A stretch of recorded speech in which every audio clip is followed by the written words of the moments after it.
Chirp is a Twitter app, but it's different to all the others in that it focuses on the Apple Watch first and foremost. We had to do a Python course in our first semester of school, and I hated it. I thought it was the worst thing. I thought programming is so boring.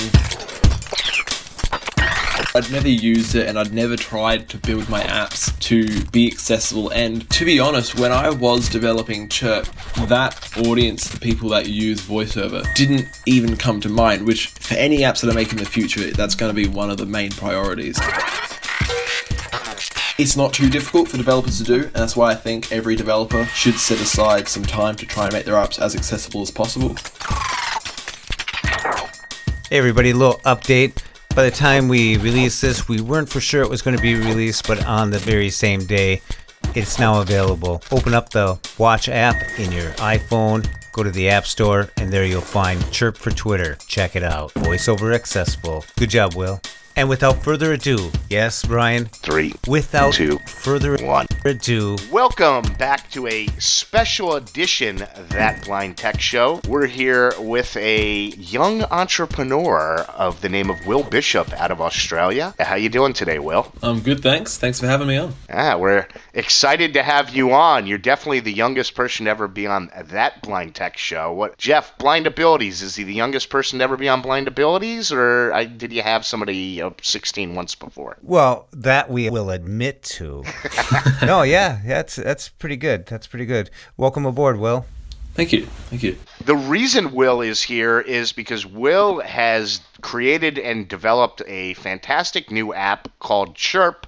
For those of you with your head in the sand, that is a Twitter application. Will, why don't you tell us a little bit about Chirp? Alright, sure. So Chirp is a Twitter app, but it's different to all the others in that it focuses on the Apple Watch first and foremost, and the iOS app actually doesn't do a whole lot besides taking payments by upgrading to Pro, and it's got some other support and special thanks sections. But other than that, the iPhone app doesn't do anything, and the WatchOS app is a full Twitter client with all the features you'd expect, like photos, tweets, direct messages, posting your own tweets, trends, everything that you would expect in a regular Twitter client, even video support now, which I haven't seen in other WatchOS apps. And you can use it on LTE, you can use it while out and about, and some people might think that a Twitter app or a Readdit app, which I've also made for the watch, doesn't make a whole lot of sense, but I think that people now have the LTE watch, they go out without their phone all the time, and if you want to go on Twitter, I think you should be able to, and with Twitter pulling their own app, it paved the way for me to make my own. Now, Will, I heard that, rumor has it, that the watch is coming out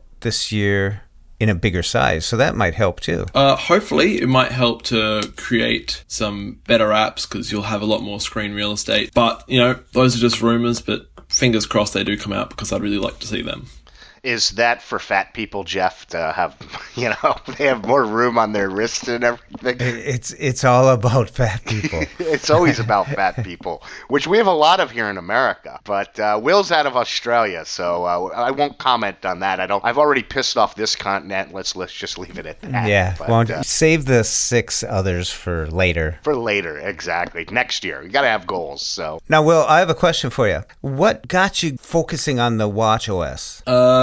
Truthfully, probably because in a lot of ways it's easier than the iPhone. Oh, there you go. I think I tried for about a year developing iPhone apps. I didn't release any. They were all just practice, and they can get difficult really quickly because you're dealing with a lot of different screen sizes, and you have to make sure everything scales up to iPads and down to the iPhone SE. Whereas on the watch, you have those 2 sizes. And so one of the reasons I picked WatchOS development is that it is easier in some regards. It definitely comes with its own challenges that you don't get on the iPhone, but also that it's a relatively small market, and so it means if I can create an app and I can take bigger risks, because if it doesn't pay off, it's not a very huge market that's affected by it. So I can create these Twitter apps or these Reddit apps, and I might only get a small user base, but I know that small user base, at least so far, have been very communicative, and that's allowed me to create even better apps. I like the watch. I actually started with WatchOS development before I had a watch of my own. Yeah, I like the watch. It's got a good market. It's not so difficult compared to the iPhone, and I think it's actually a really great place for developers to start because it doesn't have a lot of those challenges you'd find on the iPhone.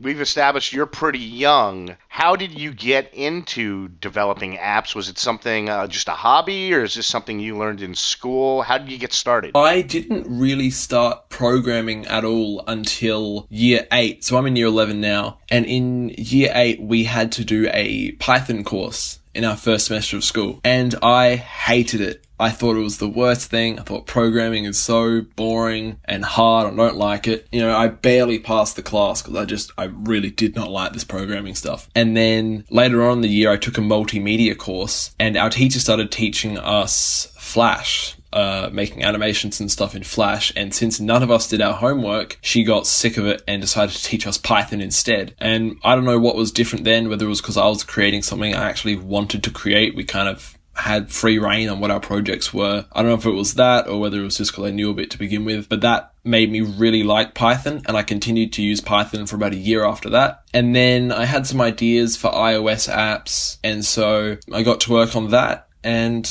I found it to be something I really, really enjoy. Are you using Swift to program this? Yeah, I'm using Swift because when I started learning, Swift had come out. It was in Swift 3, I think, at the time. And so Swift was out. Objective-C just looked really ugly and really complicated. And Swift is a fantastic language for beginners to get into because it is quite easy to get started with, but it's also got some more advanced things for people who want more of a challenge. Yeah, Brian was in the Swift, but it was T-Swift.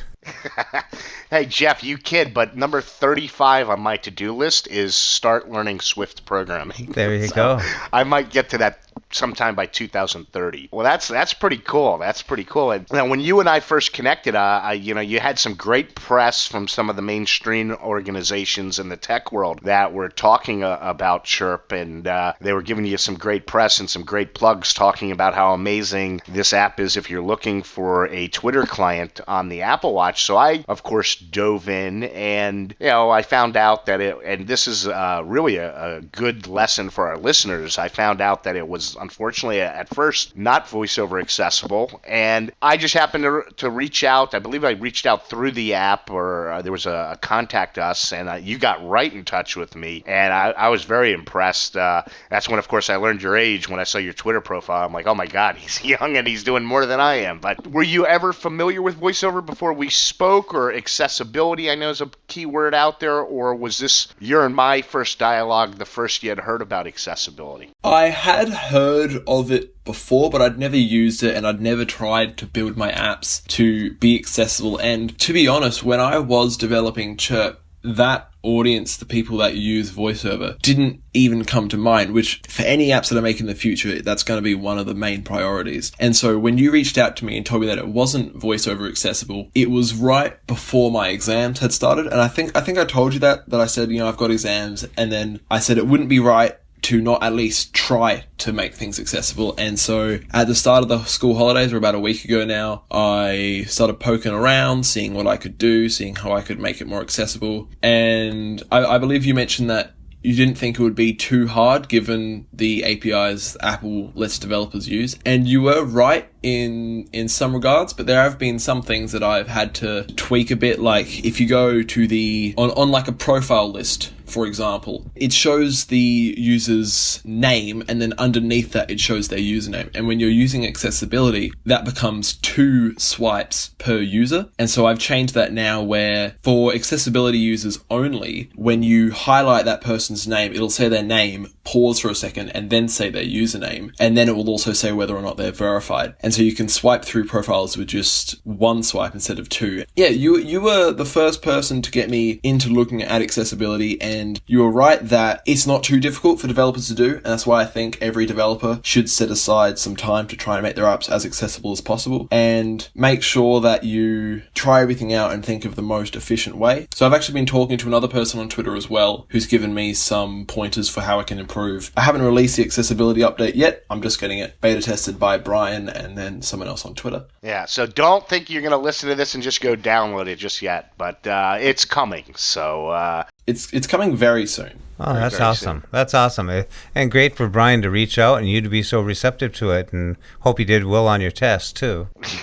Yeah. Not too well. I spent a lot of last term focusing on my Reddit app and my Twitter app. So, but I think next term will be better. Well, and from a end user standpoint, it's very interesting to me to hear that VoiceOver, building VoiceOver accessibility. And I guess I really did know that it is in some areas a little complicated, and you probably have to make some changes and stuff. It's nice to hear that in some areas it's easy, and that's why we at least, I believe Jeff and I have an understanding that unfortunately not all apps can be made accessible, and it really depends on the application and everything. But you really did a pretty fantastic job with the first update, where I was blown away that like I said, almost everything worked, and I was quickly going through and able to as you and I discussed, be able to select my trending country and flick up with that picker, and everything worked really, really well. I was very impressed with the changes you had implemented and everything. So first off, thank you from the blindness community, because there are a lot of us on Twitter and everything, right, Jeff? Yeah, Brian has 4 friends now that you joined, Will, and it's just, it's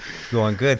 And Brian actually got out of the couch to celebrate that it was more accessible, and I gotta say thanks for you, because he usually doesn't get out of the couch. Yeah.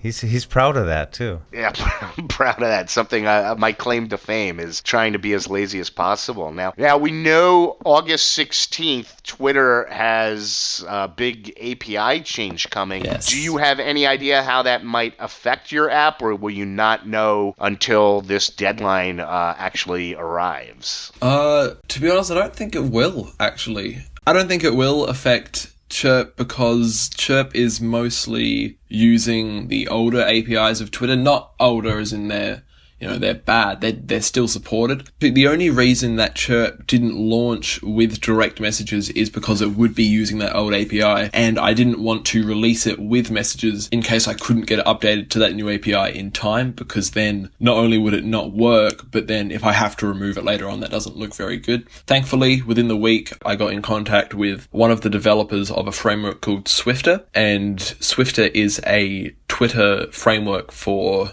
app developers on the Mac and iPhone, and not originally with the watch, but it was quite easy to make that compatibility work. And I got into contact with him, and he gave me some pointers, and then when I couldn't figure out how I was supposed to fix it, he took some time out of his day and he fixed it, which was very nice of him. And so, yeah, that's why Chirp's got messages now, going on a bit of a tangent. I don't think I'm going to be affected by those API deprecations, and if anything does happen, I'll be very quick to fix it and get an update out as soon as possible. Yeah, no, that's all. It's great to hear that the Twitter developer community has a little gang, just kind of like the blind tech industry has its own little gang and everything. And I've interviewed the guys from Twitterific before, as they've always been very supportive of making sure Twitterific on iOS as well as the Mac works with VoiceOver. We were not exactly thrilled, that they announced. I'm sure you saw that they're going to be getting rid of the direct messages, and I push. Are they getting rid of all direct messages? Rid of not direct messages, pardon me, push notifications and yeah, that's what I meant, push notifications.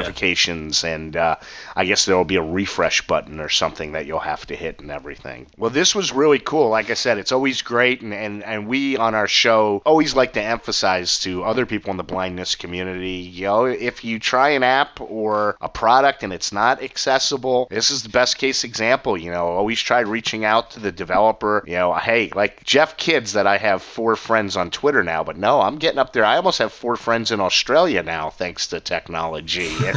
So this was really cool, and I look forward to continuing to help you in any way develop Chirp, especially if you ever have any VoiceOver specific questions. And I'm just excited to have you on the show and get to meet you. Yeah, you're definitely right. If you try out an app and you find that it's not as accessible as you'd like, just reach out to the developer. The majority of the time they are going to get back to you. I can't guarantee that they will always work to make their app accessible, because as I think, I don't know if it was you or Jeff touched on that, it does take resources, and if you're paying your developers, it can take a fair bit of time that's not viable for every company, which, is unfortunate, and I do believe every app should be made accessible. reach out to the developers and see what they can do, because best case scenario, they'll spend a lot of time to try and make it as good as it can be. Yeah, I don't know what Fortnite is. I just know it's very popular, but something tells me it's not going to be possible to make that accessible. I just see it written everywhere, Fortnite. Fortunately, and the gang at ESPN just is never going to make their stuff fully accessible. Well, I don't think you really understood about all this gang talk that Brian brings up, but the blind does have gangs. Gangs or games? Gangs. You're talking about gangs. You said the blind developer gangs. Oh, yeah. Yeah, you walk in the wrong neighborhood and you've got your guide dog from the wrong school, and you can run into a lot of issues. Now, Will, why don't you tell the listeners, where Chirp, obviously you could get it in the Watch App Store. Yes. Can you download it from the regular app store for the phone? I know it's going to tell you to launch the watch and get it in the watch, but is it just best to download it from the Apple Watch store? I don't think I've ever said that. Well, for all your US listeners, I've actually got some good news for them and for me a bit. If you want to download Chirp for Twitter or my other app, Nano, for Reddit, open up the Watch app, click on App Store, and Chirp will be on your screen, probably, because the App Store have decided to feature both Chirp and Nano as the number 1 and 2 positions on the very front page of the App Store, at least for probably the next couple days. So if by the time you're listening to this, it's not there, you can search Chirp for Twitter. You can do that on either the regular App Store or the Apple Watch App Store, and you can also look up Nano for Reddit, which is the same but for Reddit, and I can't guarantee the accessibility of Nano at the moment. I haven't tested it, but once I'm done with making Chirp as good as it can be, I'm going to go back to Nano and make that accessible as well. That's awesome to hear, and I'd love to get in on testing that, because I've tried some Reddit clients before, and their accessibility was a little bit of a nightmare. So I really have not really followed that much on Reddit. In fact, when I remember, and I talked about this on a few shows ago, when I saw best way to contact you, we were talking about the younger generation. It was Twitter or Reddit. I just thought that was humorous. I was gone are the days of email. I still use email quite a lot, because it's just, I don't know, it's kind of easy, to be honest. Reddit and Twitter, things get lost really quickly, so. Yeah. And why don't you tell people where they can follow you on Twitter if they want to keep up with you and all the amazing work that you're doing? Sure. Thank you. My Twitter name is @WillRBishop, and you can follow me there. That's where I post updates about Chirp. I don't usually post a lot that isn't about Chirp. So yeah, Twitter is WillRBishop, and you don't really follow people on Reddit, but if you want to keep up to date, where I'll probably post updates about accessibility for the Reddit app, you can go to nanoapp.reddit.com. Very cool. This was a lot of fun, wasn't it, Jeff? Yeah, it was really interesting. It was really neat to see your enthusiasm and your desire to make it inclusive and all that. So thank you, and congratulations on getting onto the front page of the App Store. Thanks. Thank you very much. Yeah, that's really awesome, and congratulations on all the success, and we wish you nothing but the best moving forward. Thanks again for caring enough to make things accessible. All right. Thank you for having me on. For now, this has been a special edition of That Blind Tech Show, and we are out.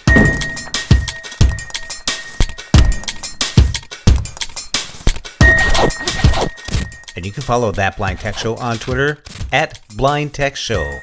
Drop us an email at thatblindtechshow@gmail.com. And you can follow Brian on Twitter @BlindGator, and myself, Jeff Thompson, @KnownAsJeff. Thanks for listening. We hope you enjoyed. Till next time. Bye-bye. When we share what we see through each other's eyes, we can then begin to bridge the gap between the limited expectations and the reality of blind abilities. The realities of blind abilities. For more podcasts with a blindness perspective, check us out on the web at www.blindabilities.com, on Twitter @blindabilities. Download our app from the App Store, Blindabilities, that's 2 words, or send us an email at info@blindabilities.com. Thanks for listening.